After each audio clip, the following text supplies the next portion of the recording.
Jalan Tol Cisumdawu, satu lagi warisan mangkrak di era SBY yang dituntaskan pada era Presiden Joko Widodo. Di akhir November tahun 2011, Gubernur Jawa Barat kala itu Ahmad Heriawan atau yang biasa dipanggil Aher meletakkan batu pertama proyek Tol Cisumdawu yang sedianya akan menghubungkan antara daerah Cileunyi, Sumedang, Dawuan. Namun sempat mangkrak sepanjang Susilo Bambang Yudhoyono atau SBY memerintah sebagai orang nomor 1 di Indonesia yang masa jabatannya usai pada tahun 2014 yang lalu.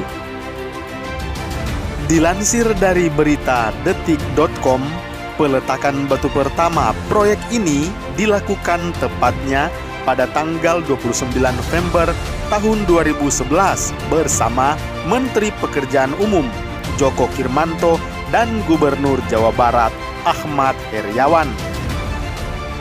Peletakan batu pertama ini dilakukan di Interchange Rancakalong, Desa Citali, Kelurahan Pemulihan, Kabupaten Sumedang, yang pada waktu itu harapannya proyek rampung pada tahun yang sama di tahun 2016 dengan selesainya proses pembangunan Bandar Udara Internasional Kertajati. Tahu-tahunya mengalami kendala serius, lalu mangkrak dan bisa dibilang terbengkalai selama kisaran 9 tahun lamanya. Setelah Jokowi menjadi Presiden Republik Indonesia yang ke-7, masalah coba diurai, yang diantara lain terkait pembebasan lahan, lalu segera dibangun dan dikebut pekerjaannya.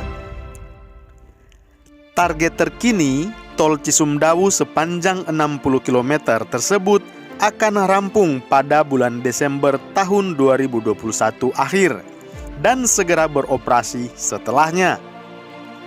Salah satu tujuan utama dan penting kenapa Tol Cisumdawu ini sebaiknya segera dioperasikan tentu terkait kemudahan akses ke Bandara Kertajati.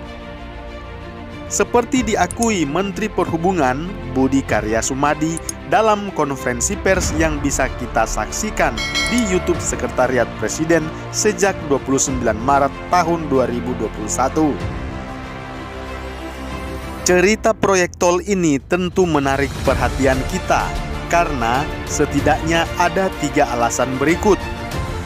Yang pertama kita rangkum dari lansiran laman detik.com berikut ini. Yang ke-1, sekitar 9 tahunan mangkrak sejak peletakan batu pertama. Mungkin cuma diletakkan begitu saja batunya, terus nggak tahu kudu diapakan karena lemahnya visi dan kemampuan menuntaskan proyek yang sangat penting itu. Yang kedua, masalah pembebasan lahan menjadi isu utama, sehingga Presiden Joko Widodo menugaskan 3 kementerian segera beraksi. Tepatnya Kementerian Pekerjaan Umum dan Perumahan Rakyat atau PUPR terkait pembangunan jalan tol, juga Kementerian Agraria dan Tata Ruang atau ATR atau Badan Pertanahan Nasional atau BPN terkait penyelesaian masalah lahan tersebut, termasuk menuntaskan permasalahan soal regulasi. Dan yang ketiga adalah mangkraknya proyek jalan tol sempat membuat Presiden Joko Widodo geram. Ketika membahas soal jalan tol Cisumdawu pada awal bulan Juli tahun 2020, sejak itulah proses penuntasan warisan proyek mangkrak pada era Susilo Bambang Yudhoyono itu pun dimulai. Dan kini hampir rampung. Membaca sekilas kisah proyek strategis jalan tol ini, rasanya kok semakin membuktikan bahwa Presiden Joko Widodo sangat piawai dalam menuntaskan proyek-proyek yang mangkrak dan tak ada solusinya pada era Presiden yang ke-6 Susilo Bambang Yudhoyono. Ya, sudah barang tentu saja, mungkin nanti tidak semua proyek akan mampu dituntaskan oleh pemerintahan Joko Widodo Ki Haji Ma'ruf Amin yang hanya berdurasi 3 tahun tersisa. Terutama proyek-proyek jangka panjang. Tetapi fakta membuktikan bahwa cukup banyak proyek-proyek prestisius yang mampu dituntaskan sebagai penunjang infrastruktur dalam banyak bidang kehidupan. Seperti yang dijanjikan Presiden Joko Widodo pada masa kampanye pemilihan presiden 2014 dahulu. Namun fakta lain yang tak bisa juga disangkal adalah gagalnya seorang Presiden ke-6 Susilo Bambang Yudhoyono untuk memastikan keberlangsungannya penuntasan proyek-proyek tersebut.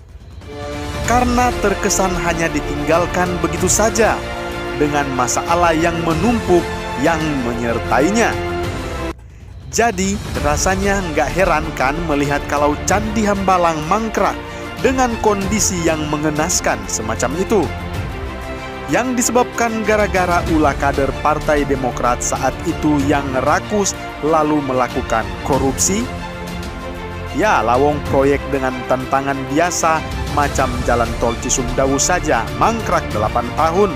Apalagi proyek yang duitnya ditilep kader partainya sendiri. Ini baru 2 contoh yang jelas ada di depan mata. Yang keduanya sama-sama mangkrak. Maaf ya Pak, saya kudu menyebut nama Bapak SBY karena faktanya jalan tol Cisumdawu ini adalah warisan mangkraknya kan sejak zaman Bapak SBY masih menjadi Presiden Republik Indonesia, yang tidak bisa diteruskan begitu saja tanpa ada penuntasan masalah oleh para menteri yang hebat pada masa Presiden Joko Widodo. Jadi, jangan baper dan bikin konferensi pers dadakan ya Pak. Namun, kalau Bapak misalnya mau melukis boleh deh, tapi nanti pas diresmikan oleh Presiden Joko Widodo ya. So, bagaimana menurut Anda? Salam hangat, Bapak Infrastruktur.